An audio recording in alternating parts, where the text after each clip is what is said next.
Liam బేబీకి afternoon and evening food నేను ఏమి ఇస్తున్నాను అనేది ఈ వీడియోలో చెప్తాను. మార్నింగ్ ఏమి ఇచ్చాను, రొటీన్ ఏంటి అనేది ముందు అప్లోడ్ చేసిన వీడియో చూడండి. అండ్ హోమ్ మేడ్ పౌడర్గా సెర్లాక్ ఏదైతే చేసుకున్నానో దాన్ని ముందుగా ప్రిపేర్ చేసుకున్నాను. టైం వచ్చేసి 12-11. లియామ్ ఇంకా పడుకొనే ఉన్నాడు. సో వాడు లేసే అంతవరకు వాడి ఫుడ్ అయితే రెడీ. ఇక్కడ మీరు చూస్తున్నారు కదా, పెరుగు ఇంట్లో తోడేసిన పెరుగు మాత్రమే ఇవ్వాలి బేబీస్కి, బయట కొన్న పెరుగు కాదు. ఆ లోపు లంచ్ అంతా ప్రిపేర్ చేసేసుకున్నాము. ఇంట్లో పిన్ని పిల్లలు కూడా నాకు బాగా హెల్ప్ చేస్తున్నారు. మా తమ్ముడు కూడా హెల్పింగ్ నాకు. సో మా వంట అంతా ప్రిపరేషన్ అయిపోయిన తర్వాత సీరియస్ ఇట్స్ టూ హాట్, మనమే భరించలేకపోతున్నాం, పిల్లలు ఎలా భరిస్తున్నారు. ఇక్కడ చూడండి, ఫైన్ పేస్ట్గా హోమ్ మేడ్ సెర్లాక్ అనేది ఫైన్ పేస్ట్గా చేసేసి ఇక్కడ కర్డ్ ఉంది కదా, ఆ కర్డ్లో మీరు ఎంత క్వాంటిటీ అని ఇవ్వండి, మీ బేబీకి పడుతుందా లేదా అని ఫస్ట్ టెస్ట్ చేయండి. లియామ్కి పడుతుంది కాబట్టి నేను ఎక్కువ క్వాంటిటీ ఇచ్చాను. చాలా హ్యాపీగా తింటాడు. లియామ్కి ఫేవరెట్ యాక్చువల్లీ. కర్డ్ అనేది ఇనీషియల్ స్టేజెస్లోనే ఇంట్రడ్యూస్ చేయడం కరెక్ట్ బేబీస్కి. తర్వాత కర్డ్ అసలు తినరు కొంతమంది బేబీస్, స్మెల్ పడదు. సో అన్ని ఫుడ్స్ మనము మిల్క్, కర్డ్, ఘీ, అంటే బేబీస్ కొంతమంది మిల్క్ ప్రోడక్ట్స్ పడట్లేదు, చూసుకోండి. పడుతుంది అంటే కనుక అన్నీ అలవాటు చేసేయండి. సాలిడ్స్తో పాటు ఫార్ములా కానీ బ్రెస్ట్ ఫీడ్ కానీ చాలా ఇంపార్టెంట్. ఫస్ట్ ఇనీషియల్లీ 1 month మీరు ఫార్ములాస్ కనుక చూస్తే స్టేజ్ 1, స్టేజ్ 2, స్టేజ్ 3, స్టేజ్ 4 కూడా ఉన్నాయంటే 2 years వరకు కంపల్సరీగా ఇవ్వాలనే మన కోసం క్రియేట్ చేశారు బేబీస్కి. కాబట్టి మీరు డాక్టర్స్ చెప్పినా కానీ విలేజెస్లో కొంచెం నాలెడ్జ్ లేకపోయినా పాలు ఎందుకు ఇస్తున్నావు, ఫుడ్ తింటే అయిపోతుంది కదా అని, లేదు, ఫుడ్, వాటరు, సాలిడ్స్ 3 బ్యాలెన్స్ చేయగలిగితే బెటర్. ఇప్పుడు ప్రజెంట్ ఉన్న పొల్యూటెడ్ సిచ్యువేషన్లో ఫ్రూట్స్ తింటే వచ్చేస్తుంది, ఫుడ్ తింటే వచ్చేస్తుంది, అన్నీ కలుషితమైన ఫుడ్డే. కాబట్టి మనం అన్నీ కవర్ చేయడం వల్ల బేబీకి న్యూట్రియంట్స్ అన్నీ అందుతాయని నా ఫీలింగ్. లియామ్ సాలిడ్స్ ఇంకా నేను సెమీ లిక్విడ్ ప్యూరే ఫామ్లోనే ఇస్తున్నాను. దానికి రీజన్ ఏంటంటే Liam is a very picky person. ఒకసారి బ్రెస్ట్ ఫీడ్ చాక్ వచ్చింది వాడికి 3rd monthలో ఫాస్ట్లో. అప్పటి నుంచి వాడికి ఆ బ్రెస్ట్ అంటే భయం. అటు సైడు ఒక 1 week అసలు ఆ బ్రెస్టే యాక్సెప్ట్ చేయలేదు. సాలిడ్స్ కూడా ఒకసారి టస్కీ అయింది స్టార్టింగ్లో, కొంచెం థిక్గా పెడితే ఇంకా వాడు తినడమే మానేసిండు 2 days. So he so picky. వాడికి ఇంకొంచెం మెచ్యూరిటీ ఇంప్రూవ్ అయిన తర్వాత నేను టెక్స్చర్స్ అనేది మారుస్తానని చూస్తున్నాను. బేబీస్ కడుపు నిండా ఫుడ్ తింటున్నారా, అన్నీ తినగలుగుతున్నారా, వాళ్ళకి పోషకాలు అన్నీ అందుతున్నాయా అనేది మాత్రమే నా కాన్సెప్ట్. ఫాస్ట్గా చేత్తో తినేయాలి, టెక్స్చర్లన్నీ మార్చేసేయాలని కాకుండా ఇంకా 1 year లోపు టెక్స్చర్ మార్చుకోవచ్చు. డాక్టర్స్ కూడా చెప్పేది అదే. హడావిడిగా మనం ముందుగానే బేబీస్ని వెల్ ట్రైన్ చేసేయాలి, ఇంకా మనం ఈజీ జాబ్ అయిపోవాలి, టీవీలు పెట్టేసి ఫోన్లు పెట్టేసి తినిపించేయాలి అంటే బేబీస్ హెల్దీ అలవాటుకి హ్యాబిచుయేషన్ అవ్వదు తర్వాత. సో నేనైతే లియామ్ విషయంలో very calm, composed and very slow అనమాట ప్రతి ప్రాసెస్లో కూడా.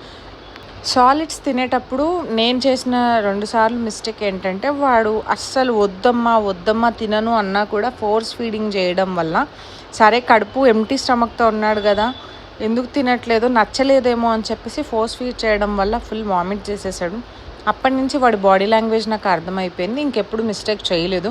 సో మీరు కూడా యాజ్ అ మదర్గా మీ బేబీని బాగా అబ్జర్వ్ చేస్తూ ఉంటారు. కొన్నిసార్లు ఇంట్లో ప్రెషర్స్, వర్క్స్, సో ఉన్న బాధ్యతలలో బేబీ బాడీ లాంగ్వేజ్ని ఏమన్నా సైన్స్ మర్చిపోతే కనుక రిపీటెడ్గా అబ్జర్వ్ చేయండి మదర్స్. పాలు తాగితేనే బర్బింగ్ తీయాలి, ఫుడ్ తిన్నాక బర్బ్ తీయకపోయినా పర్లేదు అనుకోవద్దు. ఖచ్చితంగా బర్బ్ తీస్తారు. అది కూడా ఏంటి, ఫుడ్ తిన్నాక ఇనఫ్ వాటర్ ఇస్తే, మంచిగా వాటర్ తాగితే ఖచ్చితంగా బర్బ్ చేస్తారు బేబీస్. అండ్ ఫుడ్ తిన్న తర్వాత అస్సలు పడుకోబెట్టకండి. అది చెస్ట్లో అన్కంజెస్టెడ్గా ఉండి మళ్ళీ అది గ్యాస్ ఫామ్ అయిపోతుంది, మోషన్ గట్ అయిపోతుంది. కొంచెం యాక్టివిటీ ఇవ్వండి ఫుడ్ తర్వాత. ఫుడ్ కనుక ఒకవేళ హెవీగా తింటే, అంటే ఒక కప్ ఆఫ్ మీల్, ఇప్పుడు లియామ్ ఒక కప్ తింటాడు, అది హెవీ మీల్ వాడికి. అది తిన్న తర్వాత ఎగ్జాక్ట్లీ 1.5 hour 1 hour కంటే ఎక్కువ ఆగడు, మళ్ళీ ఆకలి వేసేస్తుంది. ఫుడ్ తిన్నప్పుడు ఎప్పుడు కూడా పడుకోలేదు లియామ్. మళ్ళీ అడిషనల్గా పైనుంచి ఫార్ములా కానీ బ్రెస్ట్ ఎక్స్ప్రెస్డ్ మిల్క్ కానీ ఇస్తేనే పడుకుంటాడు. హెవీగా తిన్న మీల్ అయితే 1-2 hours గ్యాప్ ఇవ్వండి. Depends on your baby. Me baby demand చేస్తుందంటే ఫీడ్ చేయండి, బట్ ఫుడ్ ఇచ్చిన తర్వాత ఇమీడియట్లీ ఫుడ్ ఇవ్వకుండా ఫుడ్ కొంచెం మిల్క్ ఇచ్చిన తర్వాత హెవీగా మిల్క్ తాగాడు baby, example Liam baby 180 to 230 ml తాగుతాడు. సో అది తాగిండు అంటే మళ్ళీ ఫుడ్‌కి నేను 1, 2 అవర్స్ గ్యాప్ ఇస్తాను. లేదు ఇమ్మీడియేట్‌లీ ఒకవేళ బేబీకి ఆకలేసేస్తుంది, పీ చేసేసింది, మళ్ళీ మోషన్ అయిపోయింది అంటే మళ్ళీ ఫీడ్ చేయాలి. బేబీస్ ఒకవేళ తిన్న తర్వాత ఇమ్మీడియేట్‌లీ మోషన్ గానీ పాస్ చేస్తే వాళ్ళకి ఆకలేస్తుంది. లియామ్ ప్యాటర్న్ అయితే నాకు అర్థమై చెప్తున్నాను. మీ బేబీ ప్యాటర్న్ ఎలా ఉందో మీరు కూడా అర్థం చేసుకోండి. చాలామంది డాక్టర్స్ చెప్తారు బేబీస్కి మిల్క్ 2 అవర్స్కి గ్యాప్ ఇచ్చి ఇవ్వండి, ఫుడ్ కూడా 2 అవర్స్కి గ్యాప్ ఇచ్చి ఇవ్వండి అనేది బేబీ బాడీ లాంగ్వేజ్ని బట్టి మీరు ఇవ్వండి. ఒక మదర్కే తెలుసు, డాక్టర్స్ బుక్లో చదివిన నాలెడ్జ్ ప్రకారం చెప్తున్నారు కానీ మీ బేబీ బాడీ లాంగ్వేజ్ ఒక తల్లికి తప్ప ఎవ్వరికి తెలియదు. కాబట్టి బేబీ ఆకలిని బట్టి మీరు ఫీడ్ చేయండి. బేబీస్కి సాలిడ్స్ స్టార్ట్ చేసిన తర్వాత కాన్స్టిపేషన్ అవుతుంది, మోషన్ సరిగ్గా పోవట్లేదు అంటే కొంచెం టెక్స్చర్ మార్చండి. ఎక్సర్సైజెస్ మ్యాండటరీగా పెట్టండి. ఏ మంత్ అయినా సరే చిన్నప్పటి నుంచి 1 మంత్ నుంచి స్టార్ట్ చేయొచ్చు ఎక్సర్సైజెస్. డైలీ తూచా తప్పకుండా ఎక్సర్సైజెస్ చేయించండి. వాటర్ క్వాంటిటీ మంచిగా ఇవ్వండి. మనమైనా పెద్దవాళ్ళం వాటర్ తాగి మంచిగా వాక్ చేస్తూ యాక్టివిటీగా ఉంటేనే బాడీ అండ్ ఫైబర్ రిచ్ ఉన్న ఫుడ్ తింటే ఈజీగా మోషన్ పాస్ చేసేస్తాం డైలీ రొటీన్లో. బేబీస్కి కూడా అలానే. లియామ్ పర్ డే వచ్చేసి వాటర్ 120 ml నుంచి 200 అట్లా తాగేస్తాడు. మీరు కూడా వాటర్ ఎంత తాగుతుంది బేబీ అనేది మీకు తెలియాలి అంటే ఒక వాటర్ బాటిల్లో వాటర్ ఫిల్ చేసి తాగిన ప్రతిసారి మార్క్ చేయండి. మళ్ళీ అక్కడి నుంచి ఫ్రెష్గా ఫిల్ చేయండి. అదే వాటర్ బాటిల్లో వాటర్ ఇవ్వకండి. కొంతమంది బేబీస్ అసలు వాటర్ డినై చేస్తారు. అంటే మీరు ఏం చేయాలి అంటే కొంచెం బేబీస్ తట్టుకోగలుగుతారు అంటే కొంచెం కూల్ వాటర్ ఇవ్వండి. అంటే కుండలో వాటర్, నేనైతే లియామ్కి కుండలో వాటరే ఇస్తున్నాను. 6th to 7th మంత్ గోరువెచ్చక చేసి కాచిన వాటరే ఇచ్చాను. ఎందుకంటే అప్పుడు వాడికి తెలియదు అదేంటనేది. బట్ పిల్లలు గ్రో అవుతూ టేస్ట్కి అలవాటు పడతారు. సో ఇప్పుడు సమ్మర్ కాబట్టి చాలా ఇబ్బంది పడతారు బేబీస్. హాట్ వాటర్ ఇవ్వడం వల్ల వాళ్ళకి ఇంట్రెస్ట్ ఉండదు, అంటే గోరువెచ్చని వాటర్. లియామ్ అయితే కుండ వాటర్ హ్యాపీగా తాగేస్తాడు. లియామ్ ఫుడ్ తిన్న తర్వాత వాకర్లో వేసిన 1 అవర్కో 1.5 అవర్కో మళ్ళీ ఫార్ములా ఇచ్చాము. ఇక టీతింగ్ ప్రాబ్లం ఉంది కాబట్టి లియామ్ నిప్పల్స్ని బైట్ చేయడానికి ట్రై చేస్తున్నాడు. బట్ కంటిన్యూస్గా no you should not play, you should drink up అని అట్లా కమాండ్స్ ఇవ్వడం వల్ల తాగేసి పడుకుంటాడు. It's time 2:30 now.